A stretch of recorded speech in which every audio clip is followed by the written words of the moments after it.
Hello mga travel, sa Singapore naman ang tungo natin ngayon. Papakita ko sa inyo yung mga napasyalan natin, yung mga natikman natin ng mga kakagaibang pagkain doon.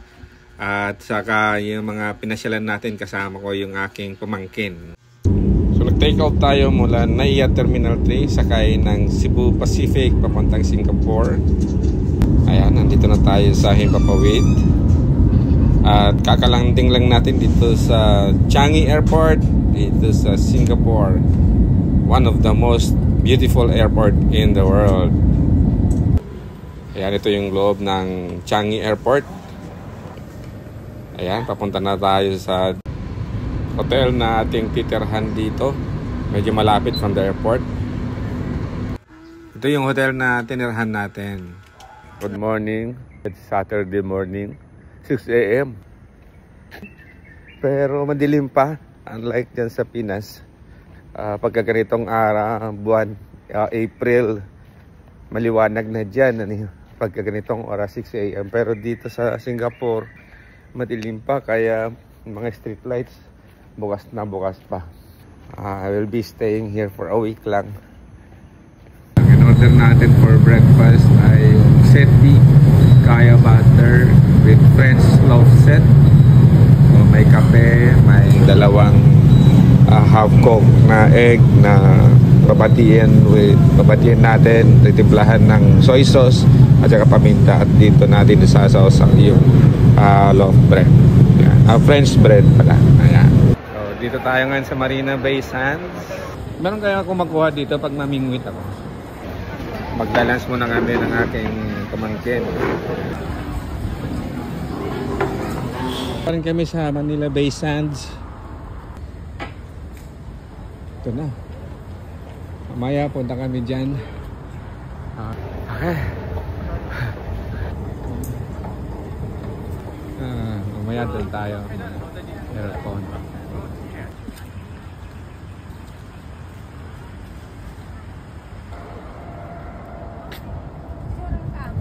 Sige. Okay. Lipat man tayo sa kabila.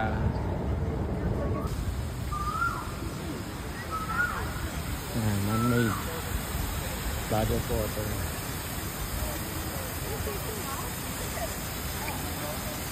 Yung mga totoong mga flowers and gardens. Nice place.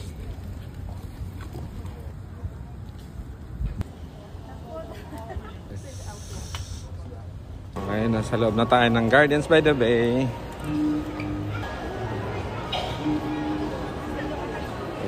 So, marami ka rin talaga makikita dito na mga views, especially dito sa Gardens by the Bay. May entrance fee dito sa pinasukan namin, pero worth it naman. Ang dami naming nakikita. Taka aircon kasi hindi mainit pag nandito ka sa loob. Pero kanina pa tayo naglalakad, kaya pahinga naman na tayo. Uwi na muna tayo. Tama na to. Subway train pauwi dun sa hotel tinitirhan ko. Grabe. Nandito na tayo sa hotel, so tinitingnan natin yung mga pinili ni Ate Bennett para kay Baby Hana. Daming chocolate.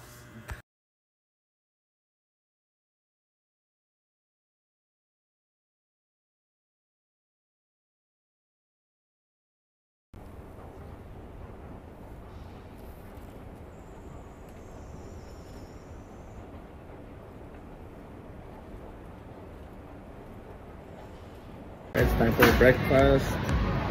So, ang breakfast natin is clay pot noodle. Meron pang apoy yan. Keep it warm. Ngayong umaga, namasyal naman tayo dito sa kanilang botanic garden.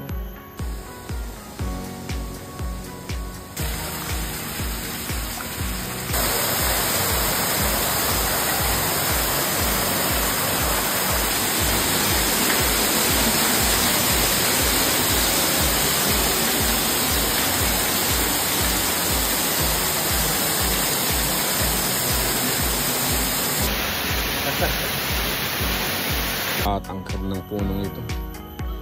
Sobra. Napakataas. Ito lang yung hirapan nila. Kakaiba din. Puno din ito. Nakuha tayog niya sa pagkataas. Ayan, para rin siyang balete. Marami siyang ugat. iba-iba. Tapos mamahayan siya ng stingless bee. Yan, kita niyo yan, yung lumilipad-lipad na yan. Ay, stingless bee. Ito naman yung fig tree. Ayan. Parang tibig yata yung pangalan sa Tagalog nito. Naglagay din sila ng mga man-made falls, maliit na falls dito. Dagdag attraction.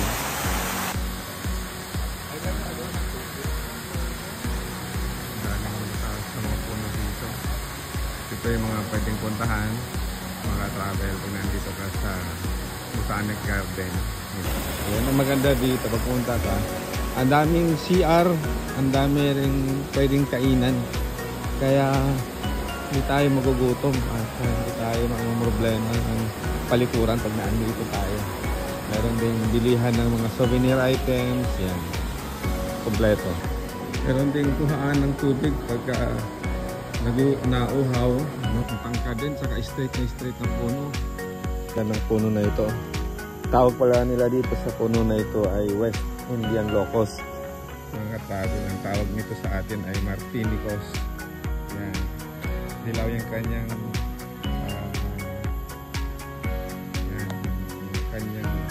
tupa ay dilaw. Tupaan niya dilaw din at saka itim. Madalas nakita ito sa mga mapuno lugar. Kaya lang, mailap yan sa atin sa dito. Kaya nakalapitan ko siya.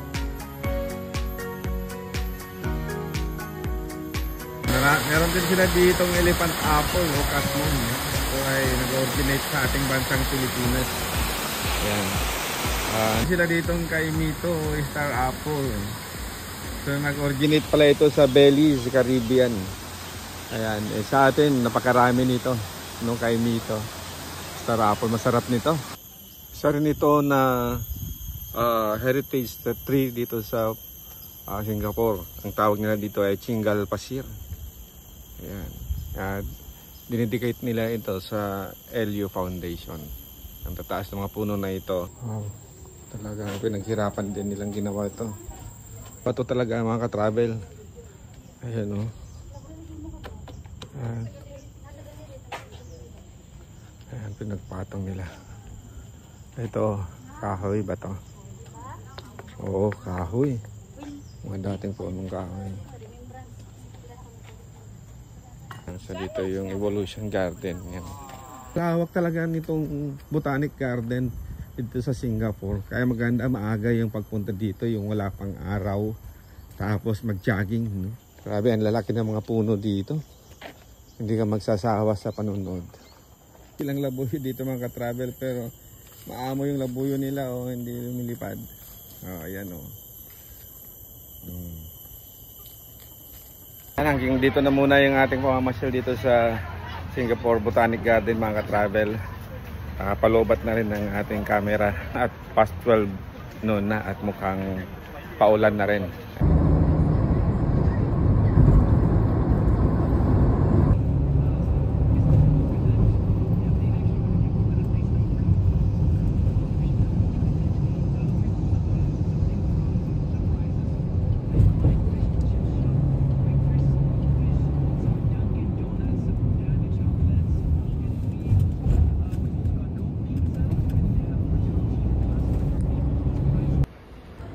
Okay, nasa loob na tayo ng airport, Singapore Airport, Changi ang tawag dito, Changi Airport sa Singapore.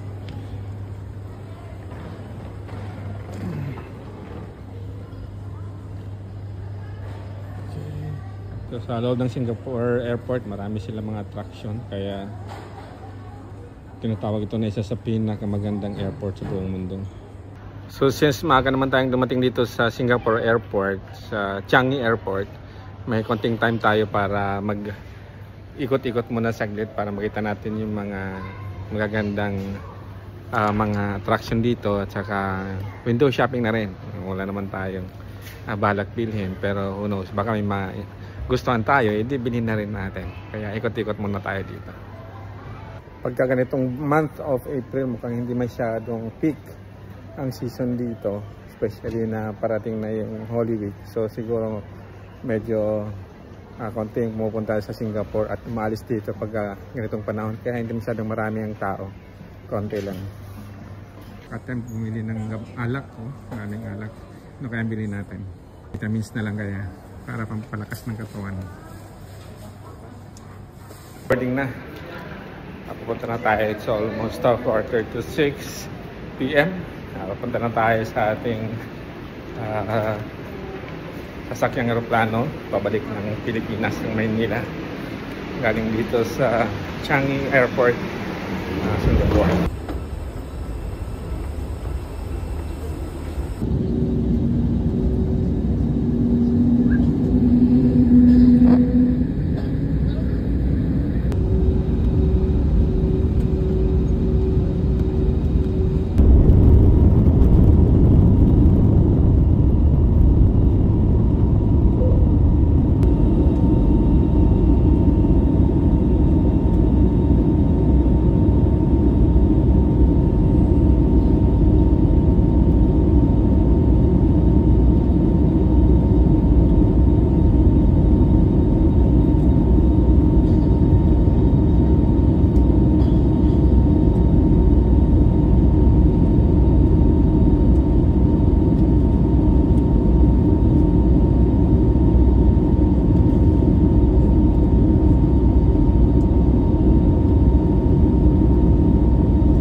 Nakarating na tayo and we are thankful. Good morning sa ating lahat. It's already 3 AM.